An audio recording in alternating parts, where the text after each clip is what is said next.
ಸಂಗ್ರಾಮದಲ್ಲಿ ಯಾರು ಮುಖ್ಯ ಪಾತ್ರವನ್ನು ವಹಿಸಿದ್ದಾರೆ ಅನ್ನೋದನ್ನು ನೋಡ್ತಾ ಇದ್ದೀರಿ.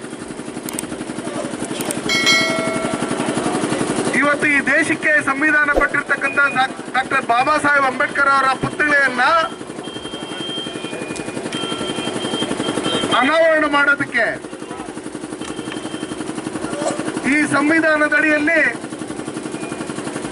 ಡಾಕ್ಟರ್ ಬಾಬಾ ಸಾಹೇಬ್ ಅಂಬೇಡ್ಕರ್ ಕೊಟ್ಟಿರ್ತಕ್ಕಂಥ ಸಂವಿಧಾನ ಅದ್ರ ಮೇಲೆ ಪ್ರಮಾಣ ಮಾಡಿ ನಾವೆಲ್ಲಾ ಜಾತಿ ಜನಾಂಗವನ್ನು ಒಟ್ಟಿಗೆ ತಗೊಂಡು ಹೋಗ್ತೀರಿ ಅಂತ ಹೇಳಿದಂತ ಈ MC ಸುಧಾಕರ್ ಅವರು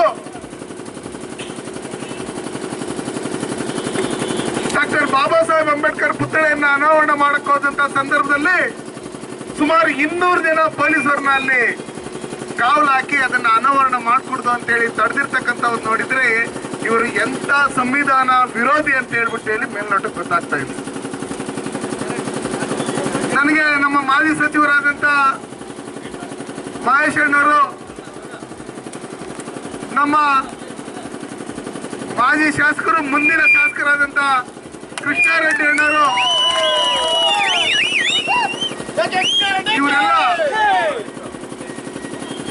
DC ಅವರಿಂದ ಹಿಡಿದು SP ಅವರಿಂದ ಹಿಡಿದು ಪೊಲೀಸ್ ಇಲಾಖೆ ಪ್ರತಿಯೊಂದು ಇಲಾಖೆಯವರು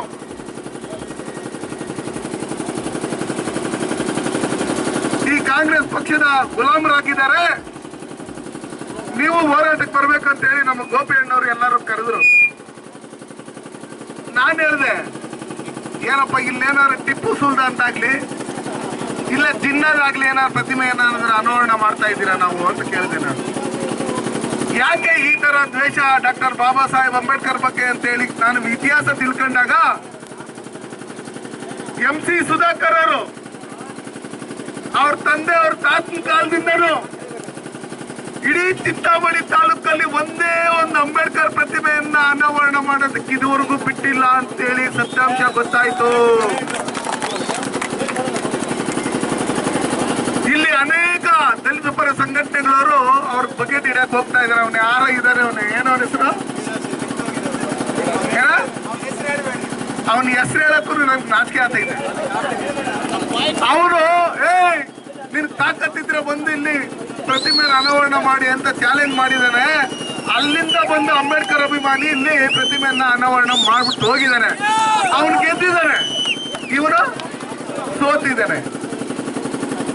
ತದನಂತರ ಇವರು ಬೆಳಗ್ಗೆಯಿಂದ ಸಂಜೆವರೆಗೂ ಅಂಬೇಡ್ಕರ್ ಅಂಬೇಡ್ಕರ್ ಅಂಬೇಡ್ಕರ್ ಅಂತ ಹೇಳ್ತಾ ಇರ್ತಕ್ಕಂಥ ಈ ಸಿದ್ದರಾಮಯ್ಯನವರು, ನಾನು ಅಹಿಂದ ನಾಯಕರು ಅಂತ ಹೇಳ್ತಾ ಇರ್ತಕ್ಕಂಥ ಈ ಸಿದ್ದರಾಮಯ್ಯನವರು ಇವತ್ತು ಅಂಬೇಡ್ಕರ್ ಪ್ರತಿಮೆಯನ್ನ ಅನಾವರಣ ಮಾಡ್ಬೇಕಂದ್ರೆ ಈ ಕೆಲ್ಸಕ್ಕೆ ಬರ್ದಿದ್ದ ನಾಲಾಯಕ್ ಜಿಲ್ಲಾಧಿಕಾರಿ ಇವತ್ತು ಸಚಿವರ ಗುಲಾಮರಾಗಿ ನಡ್ಕೊಂಡು ಇವತ್ತು ಅಂಬೇಡ್ಕರ್ ಪ್ರತಿಮೆಯನ್ನ ಅನಾವರಣ ಮಾಡ್ತಾ ಇರ್ತಕ್ಕಂಥ ರೀತಿಯಲ್ಲಿ ಯಾವುದೋ ಒಂದು ಗಲೀಜ್ ಬಟ್ಟೆಯಲ್ಲಿ ಸುತ್ತಿ ಇಟ್ಟಿರ್ತಕ್ಕಂಥ ನೋಡಿದ್ರೆ ಆ DC ಕೆಲಸ ಮಾಡೋದಕ್ಕೆ ನಾಲಾಯಕು. ಅದಕ್ಕೋಸ್ಕರ ನಾವು ಯಾವ ದೇಶದಲ್ಲಿದ್ದೀರಿ? ನಾವು ಭಾರತ ದೇಶದಲ್ಲಿದ್ದೀರಾ, ಪಾಕಿಸ್ತಾನದಲ್ಲಿದ್ದೀರಾ?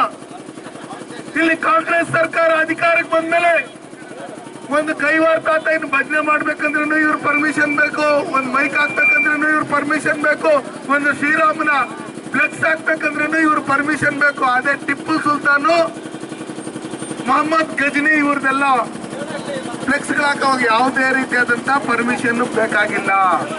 ಈ ಭಾರತ ದೇಶದಲ್ಲಿ ಚಿಕ್ಕಬಳ್ಳಾಪುರ ಜಿಲ್ಲೆಯಲ್ಲಿ ಡಾಕ್ಟರ್ ಬಾಬಾ ಸಾಹೇಬ್ ಅಂಬೇಡ್ಕರ್ ಸಂವಿಧಾನದಡಿಯಲ್ಲಿ ನಡೀತಾ ಇಲ್ಲ. ಇಲ್ಲಿ ಕಾನೂನು ಶಿಯಾ ಕಾನೂನು ಆಗ್ಬಿಟ್ಟಿದೆ. ಅದಕ್ಕೋಸ್ಕರ ನಾನು ಹೇಳೋದಿಷ್ಟೇ, MC ಸುಧಾಕರ್ ಅವರೇ, ನೀವು